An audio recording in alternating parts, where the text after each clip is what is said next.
Hi friends, welcome back to my channel defence updater. So today వీడియోలో మనం SSC GD సంబంధించిన 2026 exam dates అనేది release చేశారు. సో దానికి సంబంధించిన వీడియోని మనం చూద్దాము. సో ఈ వీడియోలో మనము ఏం చూస్తామంటే ఇప్పుడు ఏ టైంలో మనం ఎగ్జామ్ అంటే ఏ వీక్లో 4 వీక్స్ కదా. సో 4 వీక్స్లో మనం ఏ వీక్లో మనం ఎగ్జామ్ పెట్టుకోవాలి అండ్ మనం ప్రజెంట్ ఇంకేం చేయాలి, ఇంకొన్న 15 డేస్లో మనం ఏం చేయాలి.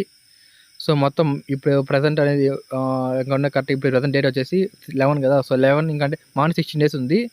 సో 16 డేస్ మనం ఫస్ట్ వీక్లో పెట్టుకుంటే ఎలా ఉంటుంది మొత్తం అనేది మనం ఎక్స్ప్లెయిన్ చేస్తాం ఈ వీడియోలో. సో ఇంకా మన ఛానల్ ఏమన్నా సబ్స్క్రైబ్ చేసుకోండి, ప్రతి ఒక్కరు సబ్స్క్రైబ్ చేసుకోండి, లైక్ చేయండి, షేర్ చేయండి. సో ఇంకా మనం వీడియోలో స్టార్ట్ అయినామంటే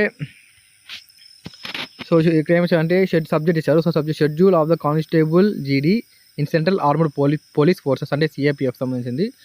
ఎస్ఎస్ఎఫ్ రైఫిల్మెన్ జీడీ 2026 కదా. సో ఓకే చూడండి, all candidates who are registered for the constable GD in CAPF and SSF and riflemen GD in Assam rifles examination 2026 are informed that the above examination is being scheduled to be conducted from 27th April 2026 till end of the May. So 26 start అవుతుంది అన్నమాట. 26 May 26 April start అవుతుంది. End of the May వరకు మనకి exams అనేది ఉంటుంది అన్నమాట. So మనకి next point చూసామంటే in continuation of the commission's efforts to streamline examination process and enhance candidates convenience, an option to exercise preferences for weeks will be provided candidates. So ఇంతకుముందు మనం చూసామంటే మనకి సెల్ఫ్ స్లాట్ బుకింగ్ లేదనమాట. So కొత్తగా ఏ run start చేశారు. So self slot booking. So దాని గురించి నేను ఎక్స్ప్లెయిన్ చేస్తాను, ఎలా లాగిన్ చేయలేదు అది గురించి చెప్తాను మీకు. సో ఇంక మనకి ఎగ్జామినేషన్ పాయింట్ చూసామంటే ఇంక మనకి ఎగ్జామ్ ఏ వీక్లో ఎగ్జామ్ చూద్దాం మనము.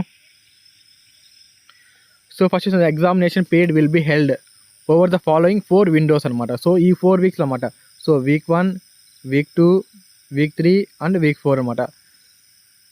సో ఈ 4 వీక్స్ మనకి స్టార్ట్ అవుతుంది ఎగ్జామ్స్ అనేది. 4 వీక్స్లో మనము ఏ వీక్ కావాలో ఆ వీక్ మనం సెలెక్ట్ చేసుకోవచ్చు అనమాట. వీక్ సెలెక్ట్ చేసుకోవచ్చు, జస్ట్ డేట్ కాదు, జస్ట్ వీక్ మాత్రమే మనం సెలెక్ట్ చేసుకుని అవుతుంది. అది సో వీక్ మాత్రమే మనం అది చేసుకోవచ్చు అనమాట. సో మన ఎగ్జాక్ట్ డేట్గా నాకు వచ్చేసి 27th మే 27th ఏప్రిల్ కావాలి, లేదా 30th మే కావాలంటే రాదనమాట. So week 1, week 2, week 3, week 4లో మనం సెలెక్ట్ చేసుకోవచ్చు. సో వీక్ 1లో, వీక్ 2లో, వీక్ 3, వీక్ 4లో మనకి ఏ వీక్ పెట్టుకుంటే మనకి స్కోరింగ్ ఎక్కువ చేయొచ్చు అంటే అందరూ అనుకుంటే 4th వీక్ చేసుకుంటే మనకి స్కోరింగ్ ఎక్కువ చేయొచ్చు, టైం ఫుల్గా ఉంటుంది. 25th మే కదా, ఇంకా ఆల్మోస్ట్ 1.5 month ఉంటుంది అని చదువుకుంటారు. సో అన్నిటికన్నా బెస్ట్ ఏదంటే వీక్ 2, వీక్ 3 అనమాట. ఎందుకంటే వీక్ 1లో మీకు తెలుస్తుంది అనమాట పేపర్ ఎలా వస్తుంది అనేసి, ఒక యావరేజ్గా ఎలా వస్తుంది అని పేపర్ని తెలుస్తుంది. ఎంతమంది క్యాండిడేట్స్ మీకు ఎగ్జామ్కే అటెండ్ అవుతున్నారో తెలుస్తుంది మీకు. సో వీక్ 2లో వచ్చేసి మీకు పెట్టుకోవచ్చు, లేదంటే వీక్ 3లో పెట్టుకోవచ్చు అనమాట. సో వీక్ 4 అంటే మళ్ళీ లాస్ట్ అయిపోతుంది, మీకు టెన్షన్ అయిపోతుంది అనమాట. సో అలా ఉంటుంది. ఒకరు పేపర్ రివ్యూ చూసి వేరే ఛానల్ చెప్తాను అనమాట, ఆ పేపర్ అలా ఉంటుంది, టఫ్గా ఉంటుంది. సో ఈ సంవత్సరం వెండర్ చేంజ్ అయింది కదా, సో మనకి పేపర్ అని టఫ్గా వేస్తున్నారు. సో దీనివల్ల మనకి ఏమవుతుందంటే మైండ్ చేంజ్ అవుతుంది అనమాట. సో దీని బెస్ట్ మనకి ఏమంటే వీక్ 2 ఆర్ వీక్ 3 రెండు వీక్స్లో ఏదైనా ఒక వీక్ పెట్టుకోండి. సో వీక్ ఎలా ఇది ఎలా మనకి పోస్ట్ అంటే ప్రిఫరెన్స్ పెట్టుకోవాలి అని విండోస్ అది ఈ వీక్ ఎలా ప్రిఫరెన్స్ పెట్టుకోవాలి అంటే ఏం లేదు, ఎస్ఎస్సి లాగిన్ అఫీషియల్ వెబ్సైట్లో వెళ్ళి మీ SSC registration number, password, captcha enter చేశాక లాస్ట్లో ఏమొస్తుంది, నెక్స్ట్ వచ్చేసి ఓపెన్ అవుతుంది కదా. సో ఓపెన్ అయ్యాక మీకు మై అప్లికేషన్స్ ఉంటుంది అన్నమాట. మై అప్లికేషన్స్లో మై అప్లికేషన్స్ ఓపెన్ చేశాక దాంతో కనిపిస్తుంది అనమాట SSGD armoured police SSGD apply చేసిన అనేసి. సో దాంతో వెళ్ళామంటే దాన్ని చూపిస్తాను అనమాట. దాన్ని ఓపెన్ చేసినాక మీకు ప్రిఫరెన్స్ చూపిస్తాను అనమాట. Week 1, week 2, week 3, week 4 preference 1, 2, 3, 4 ఉంటుంది. సో ప్రిఫరెన్స్లో మీరు ఏ వీక్ పెట్టుకుంటే ఆ వీక్ పెట్టుకోవచ్చు అనమాట. ఓకేనా, అర్థమైందా? సో అందరూ మ్యాక్సిమం వచ్చేసి వీక్ 3, వీక్ 2 రెండు ప్రిఫర్ చేయండి. మీకు అనేది బాగుంటుంది. ఎగ్జామ్ రాయడానికి కూడా మీకు టైం దొరికినట్టు ఉంటుంది. ప్లస్ వచ్చేసి మీకు నెక్స్ట్ ఫిజికల్ త్వరగా స్టార్ట్ చేయొచ్చు. సో ఇది అనమాట. సో నెక్స్ట్ వచ్చేసి క్యాండిడేట్ షెల్, లాస్ట్ పాయింట్ చూస్తామంటే candidate shall required to indicate their order of preference for all the windows based on their convenience. So మీ కన్వీనియన్స్ అనమాట. మీకు ఒకవేళ ఏదైనా వర్క్ ఉన్నా, లేదంటే మీరు బయట ఎక్కడ ఉన్నా, సో ఇంట్లో ఏమైనా ప్రాబ్లమ్స్ ఉన్నా మాకు ఫస్ట్లో తెలిసిపోతుంది మీకు. సో అంటే మీకు చేంజ్ చేసుకోవచ్చు అనమాట. సో ఎప్పటి నుంచి ఎప్పటి వరకు ఉంటుందంటే మీకు చూసుకున్నామంటే అవైలబుల్ అంటే 11th ఏప్రిల్ అంటే ఈరోజు 3 గంటల నుంచి అనమాట స్టార్ట్ అయిందనమాట. సో ఎప్పటి వరకు ఉంటుందంటే 17 అవర్స్ అంటే ఎప్పుడు వచ్చి 15th ఏప్రిల్ అంటే ఇంకొక 3-4 డేస్ అనమాట. అంటే 15th ఏప్రిల్ సాయంత్రం 5 గంటల వరకు అనేది మనకి ఉంటుందన్నమాట. ఈ ఈ పేజ్ అనేది వెబ్ పేజ్ అనేది మనకి ప్రిఫరెన్స్ పేజ్ అనేది మనకి ఓపెన్లో ఉంటుంది. మనకి ఒక్కసారి అది ఇంకోటి ఉంది, ఒక్కసారి చేంజ్ చేసామంటే మళ్ళీ చేంజ్ అని కాదనమాట. ఓకేనా, ఏదో ఒకసారి ఫిక్స్ అయిపోయినంటే ఫిక్స్ అనమాట.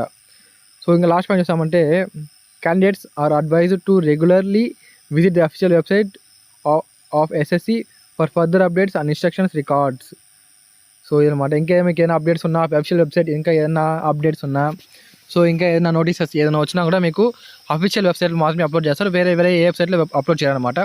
సో ఫేక్ వన్ నమ్మద్దని మీరు. సో నెక్స్ట్ చూస్తామంటే మనకి ఏముందంటే మనకి ఎగ్జామ్ ఉంది కదా. సో ఎగ్జామ్ సంబంధించి మనకి ప్రజెంట్ ఏం చేయాలి, 15 డేస్లో ఏం చేయాలి. మీ టార్గెట్ వచ్చేసి 27th నాకు ఎగ్జామ్ ఉంది అనుకోండి. సో అందరూ ప్రిఫరెన్స్ వచ్చేసి లాస్ట్ వీక్ పెడతారు కాబట్టి మీకు ఏ వీక్ వస్తుందో మీకు తెలియదు అనమాట. సో మీకు ఏ వీక్ వస్తుంది, 27th మీకు ఎగ్జామ్ డేట్ అనుకోండి. సో 27th మీకు ఒకవేళ 27th ఎగ్జామ్ ఉంటే మీరు ఎలా ప్రిపేర్ అవ్వాలి, సో ఉన్న 16 డేస్లో మీరు ఏం చేయాలి అనేది చూద్దామని ఇప్పుడు. సో ఫస్ట్ వచ్చేసి మాక్ టెస్ట్ అనమాట. మొత్తం సిలబస్ కంప్లీట్ ఆల్మోస్ట్ సిలబస్ అందరూ కంప్లీట్ చేయింటారు. సో ఇంకా కంప్లీట్ చేయాలంటే ఇంకా వదిలేయండి, ఇంకా ఎక్కువ టైం లేదు కాబట్టి మీకు అందరూ చేయాల్సింది మాక్ టెస్ట్ అనమాట. సో మాక్ టెస్ట్ అనేది ప్రతి ఒక్కరు రాయండి. ఇప్పుడు ఎందులో రాయాలి అని నేను ఒక 2 యాప్స్ చెప్తాను. ఒకటి వచ్చేసి టెక్స్ట్ బుక్ అనమాట.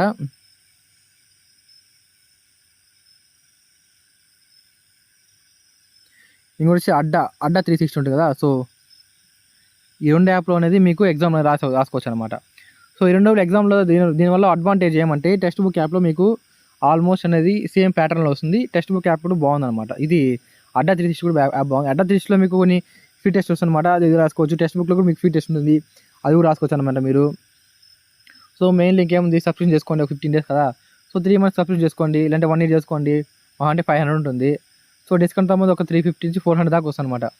ఎస్ఎస్సి జీడీ ప్రిపేర్ అయ్యే వాళ్ళు కానీ, సిఏపిఎఫ్ సబ్ ఇన్స్పెక్టర్ ప్రిపేర్ సీజీఎల్కి సిహెచ్ఎస్ఎల్కి ప్రిపేర్ అందరికీ బెస్ట్ అనమాట. ఇది టెక్స్ట్ బుక్ యాప్ అనమాట. తీసుకుని ప్రతి ఒక్కరు మాక్ టెస్ట్ రాయండి. మాక్ టెస్ట్లో మినిమం 100+ స్కోర్ చేసేలా చూసుకోండి. అన్ని సబ్జెక్టులో ఈ సబ్జెక్ట్ 4 సబ్జెక్ట్ కదా. రీజనింగ్ ప్రతి ఒక్కరు 37, 30 మ్యాక్సిమం అందరూ 20 out of 9 తెచ్చుకోండి. ఎందుకంటే రీజనింగ్ ఈజీగా ఉంటుంది అనమాట. సో మ్యాక్సిమం 37 నుంచి 40 తెచ్చుకోండి అందరూ. సో ఇంకా మ్యాథ్స్ స్ట్రాంగ్ ఉండేవాళ్ళు 35+ తెచ్చుకోవచ్చు. స్ట్రాంగ్ లేదు వీక్లో ఉండే వాళ్ళకి మీకు ఈజీగా, అంటే మ్యాథ్స్ కొద్దిన వీక్ నాకు అంత రాదని వాళ్ళు 20 marks అనేది 10 bits అనేది ఈజీ చేయొచ్చు అనమాట. సో ఏ క్వశ్చన్ పేపర్ అయినా ఎలా ఉంటుందంటే ప్యాటర్న్ వచ్చేసి అన్ని క్వశ్చన్ హార్డ్గా ఎవరు, అన్ని క్వశ్చన్ ఈజీగా ఎవరు. సో 30% హార్డ్గా వేస్తారు, 30% ఈజీగా వేస్తారు, 30% అనేది సింపుల్గా ఉంటుంది అన్నమాట. క్వశ్చన్స్ అంటే సింపుల్గా అంటే చూస్తేనే రాదన్నమాట అసలు. సో సింపుల్ క్యాలిక్యులేషన్తో వచ్చేస్తాను అనమాట. సో ఇదే అనమాట ఇలా ఉంటుంది ఏ క్వశ్చన్ పేపర్ అయినా. సో చూసుకోండి మీరు, ఈజీగా ఉంటుంది పేపర్ అనేది. జీడీ పేపర్ అనేది రాయొచ్చు. మీకు జీడీలో ఏదన్నా డౌట్స్ ఉన్నా నాకు మెసేజ్ కామెంట్ చేయండి. సో నేను లాస్ట్ ఇయర్ ఎగ్జామ్ రాస్తాను. లాస్ట్ ఇయర్ అంటే 2024 బ్యాచ్ అనమాట అది. సో 25th బ్యాచ్లో నేను సెలెక్ట్ అయ్యి ఇక్కడ ఇప్పుడు సిఎస్ఎఫ్లో వర్క్ చేస్తున్నాను. సో సిఎస్ సంబంధించిన లేదంటే వేరే అదర్ పారామిలిటరీ ఫోర్స్ దేని గురించి సంబంధించిన మీకు డౌట్స్ ఏది ఉన్నా కానీ నాకు కామెంట్ చేయండి. సో మీకు అనేది క్లియర్గా ఎక్స్ప్లెయిన్ చేస్తాను. నీకు కట్ ఆఫ్ ఎంత ఉంటుంది అనేది కూడా నేను ఎగ్జామ్స్ అన్నీ అయిపోయాక నేను కట్ ఆఫ్ వీడియో కూడా చేస్తాను క్లియర్గా. సో ఇది ఇంకా మీకు వీడియో అనేది ఇన్ఫర్మేషన్గా ఉంటే మీకు అందరూ లైక్ చేయండి. ఇంకా మీకు ఫర్దర్ వీడియోస్ కానీ చేయాలనుకుంటే దీనిపైన కానీ ఇలాంటి రివ్యూస్ కావాలన్నా నాకు కామెంట్ చేయండి. సో ప్రతి ఒక్కటి నేను క్లియర్గా ఎక్స్ప్లెయిన్ చేస్తాను అనమాట. సో ఇది ఫ్రెండ్స్ వీడియో. మీకు ఇంకా డౌట్స్ ఉన్నా కామెంట్ చేయండి, రిప్లై ఇస్తాను. సో దీంతో పాటు కరెంట్ అఫైర్స్ అనమాట. ఈ 15 డేస్లో మనకి కరెంట్ అఫైర్స్ అనేది మేజర్ రోల్ అనమాట. సో కరెంట్ అఫైర్స్ గురించి చూసామంటే నేను కరెంట్ అఫైర్స్ ఛానల్ స్టార్ట్ చేస్తాను అనమాట. నేను కరెంట్ అఫైర్స్ సంబంధించిన ఒక ఛానల్ స్టార్ట్ చేశాను. అంటే అది టెలిగ్రామ్లోనో ఇందులో కాదు. సో నేను వచ్చేసి వాట్సాప్లో చేశాను అనమాట. వాట్సాప్లో మనకి చేశాను అనమాట. వాట్సాప్ ఒక ఛానల్ క్రియేట్ చేశాను. సో దానికి సంబంధించిన లింక్ కూడా నేను డిస్క్రిప్షన్లో ఇస్తాను. సో అందరూ ప్రతి ఒక్కరు జాయిన్ అవ్వండి. దీని ద్వారా మీకు యూజ్ ఏమంటే మీకు ఇప్పుడు ఎగ్జామ్ ఖచ్చితంగా 15 days ఎగ్జామ్ ఉంటుంది మీకు ఖచ్చితంగా. సో దానికి సంబంధించిన జీకే వచ్చి 20 bits ఉంటుంది. కరెంట్ అఫైర్స్ సంబంధించి మీకు ఖచ్చితంగా 3 నుంచి 5 bits ఉంటుంది. సో కరెంట్ అఫైర్సే కాకుండా నేను జీకే చేస్తుంది కదా. సో అది కూడా అప్లోడ్ చేయమంటే మీరు కామెంట్ చేస్తుంటే అది కూడా అప్లోడ్ చేస్తాను క్లియర్గా ప్రతి ఒక్కటి. సో ఛానల్ అనేది ప్రతి ఒక్కరు ఫాలో అవ్వండి. కొంచెం సపోర్ట్ చేయండి మంచిగా. సో మీకు అనేది మీకు గివ్ అవేస్ కూడా ఇస్తుంటాను నేను. సో మీకు ఏం డౌట్స్ ఉన్నా మీకు ఏమైనా బుక్స్ రెఫర్ చేయాలన్నా సో ఏదైనా నాకు కామెంట్ చేయండి, నేను ప్రతి ఒక్కటి అనేది హెల్ప్ చేస్తాను ప్రతి ఒక్కరికి. సో ఇది ఫ్రెండ్స్ వీడియో. ఇంకా మీకు ఏమైనా డౌట్స్ ఉంటే కామెంట్ చేయండి. థ్యాంక్ యూ ఫ్రెండ్స్, జై హింద్.